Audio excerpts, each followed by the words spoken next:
Hello and welcome to another video in our multiplayer course. In this video we will make the basic UI of the tank. We'll start by making the basic UI.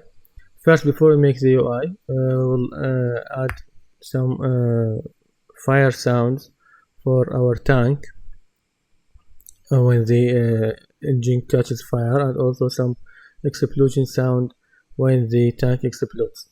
So first we go to the engine collision box and add an audio component.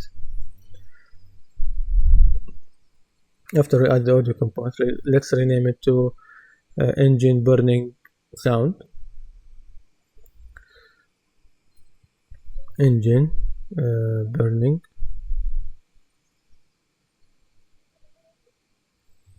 burning sound.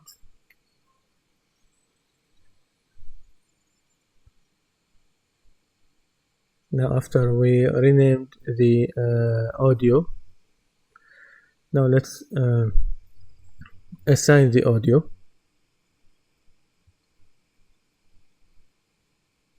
Here let's get the audio and set it active or inactive according to the boolean. First, before we set it, let's assign the fire. Here we look for the fire 01.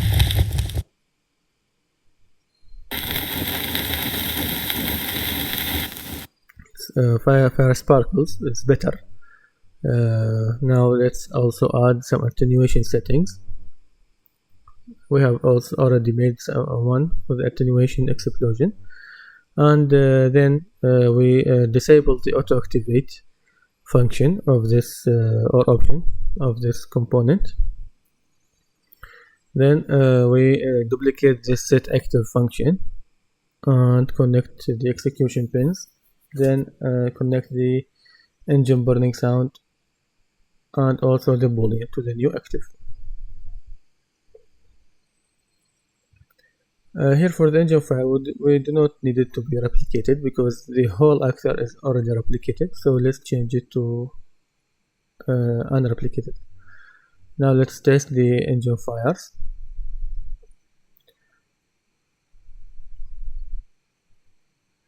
First, let's change the vehicle speed with the engine torque because it is very slow and moves sluggish.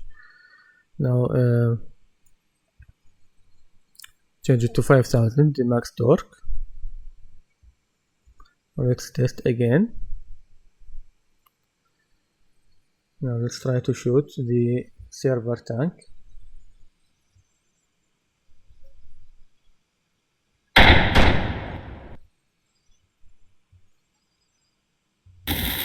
Now this is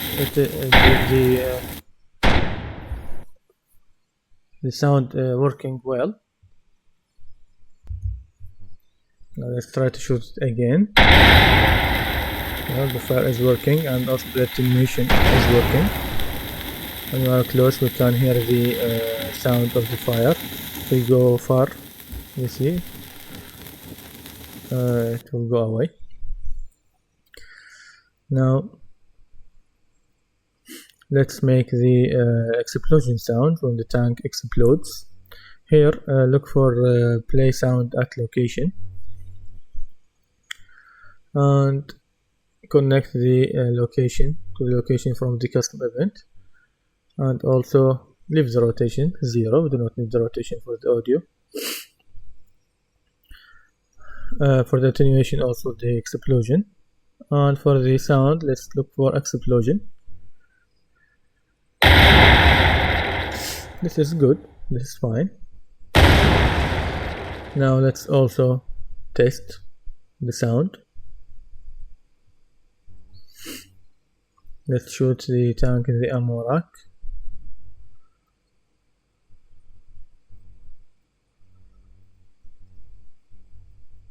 Let's get close to it and shoot it.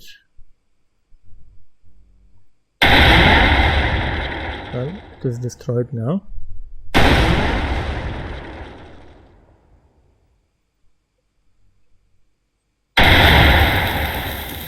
Now also the fire is also working. Now let's start making our UI. Here in the tank folder, let's make a new folder called UI and start by making the first UI, user interface. Look for the user interface, widget blueprint, user widget, and let's call WBP tank UI. Tank UI. Now open the blueprint and look for the canvas panel. The canvas panel is like a grid that you put the other items on it, like the crosshair, like images, numbers, anything, text, health bar. Now let's look for image to put the crosshair image. Now let's anchor the image to the center of the screen.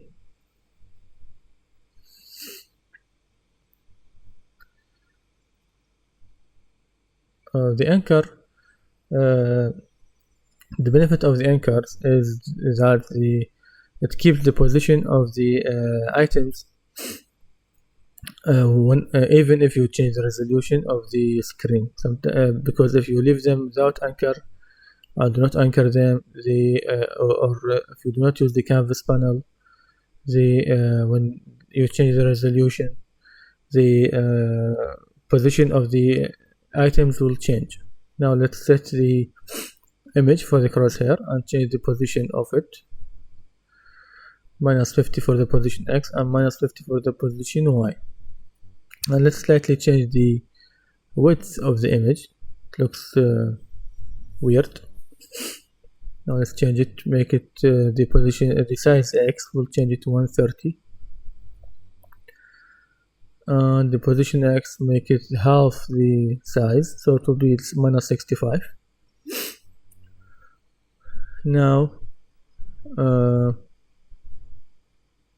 let's add the health bar. We'll add the health bar and the score, and also here in the lower right corner we'll put the speed of the vehicle and the ammo, and the full ammo and the gun ammo. Now change the name of this image to the crosshair. We will leave this variable as true, because sometimes we need to change the crosshair for every tank, so it's better to leave it and don't change it. Now let's add more items. First one is the progress bar for the health. Put it here also.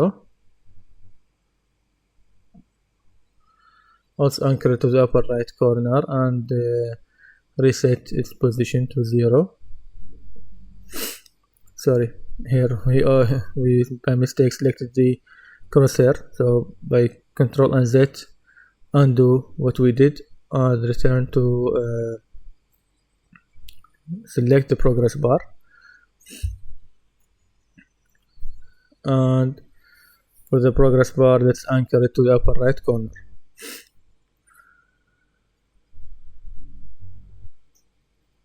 And let's reset its position.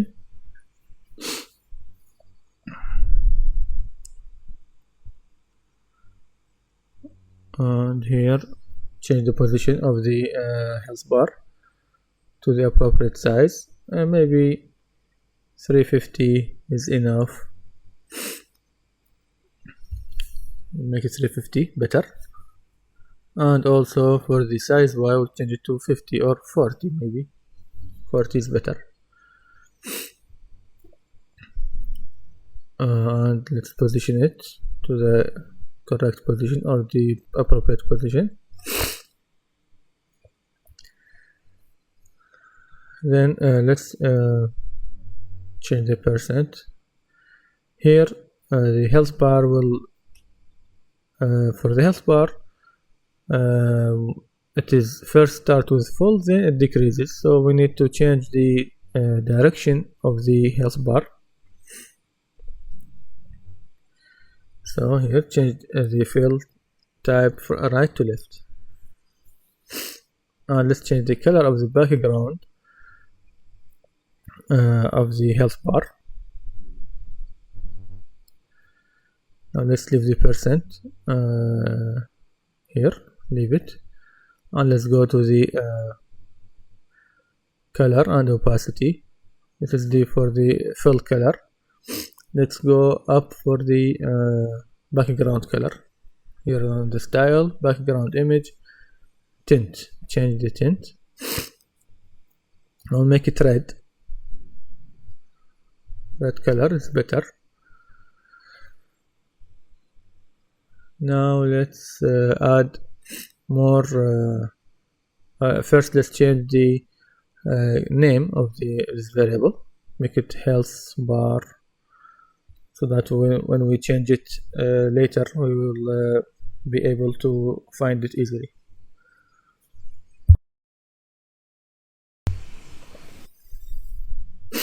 Now let's look for text for the score. Let's drag the text to the canvas panel here. Let's change its name. First, let's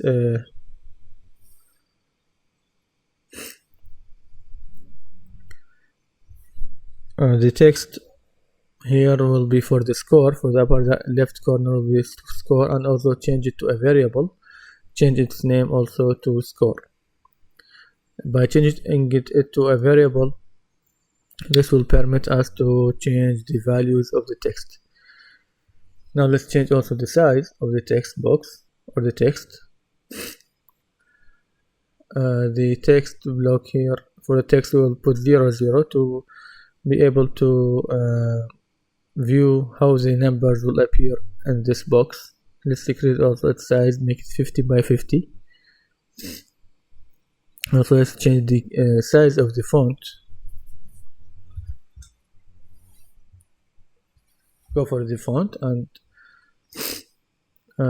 let's see if there is better fonts here, but they don't look good, so I'll leave it to the default,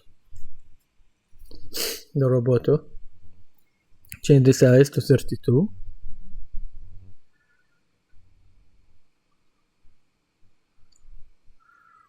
Now let's compile. Then let's duplicate this score and change its name to speed for the speed, and also leave it as variable. Anchor it onto the right lower corner. Well, I'm re-recording the voiceover because I had the microphone didn't work properly. So now I am re-recording. You see that sometimes there is mismatching or there is some delay.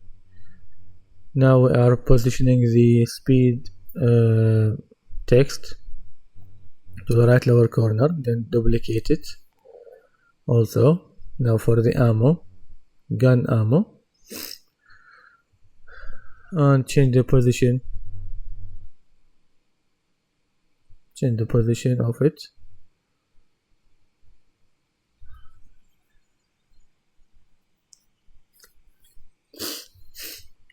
Make it set to the left. Well, when I see my video, I find myself slow. When I record, I feel that I'm moving very fast, but when I watch my video, I see that I'm slow at making things. It takes some time. Now for this one, duplicate the gun ammo, and this will be the slash between the gun ammo and the total ammo, and also make it not variable. This is variable checkbox, make it false, and call it slash, because we do not need to change it. It will be static. Change the position, make it the same Y position like the gun ammo text. Change its size, make it 20 on the X, and change the position Y.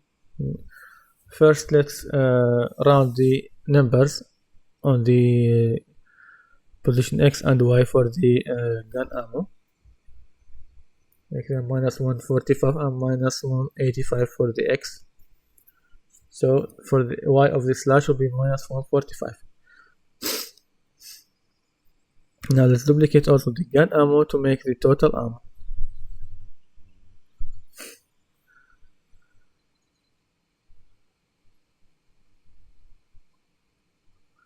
The total ammo.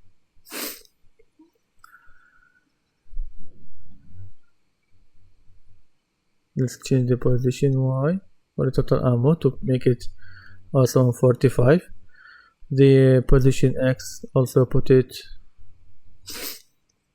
on the -90, -95. Now let's compile. Now let's go and put the widget and create it on the player controller. For the UI, it's better to put them in the player controller because on the player controller, first of all, it does not destroy when the player dies or when the tank is destroyed. The UI, the player controller will be remaining connected and will not be destroyed, so the UI will be visible also. Here on the player controller, we check first on the beginner play, we check if it is a local player controller,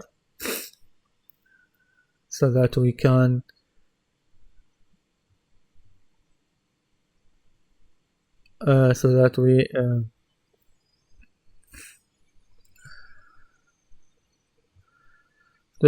make sure that we are creating this widget on the local player controller.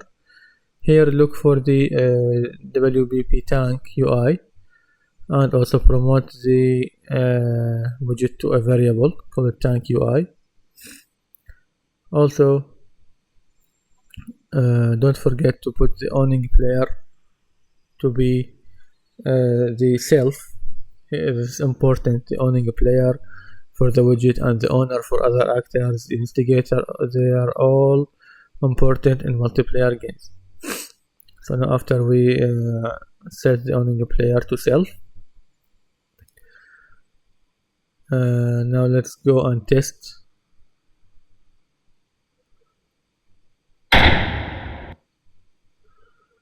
Now the UI does not appear because we made a mistake, which is we didn't add it to the viewport. Now let's go back to the player controller blueprint and let's add to viewport.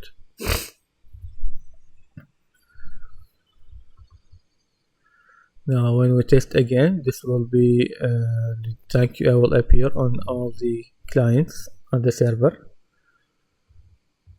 Now it's appearing.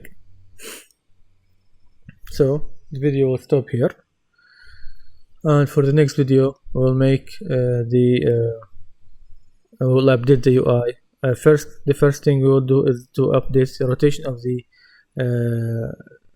projectile to make it fire at the center of the screen toward the crosshair.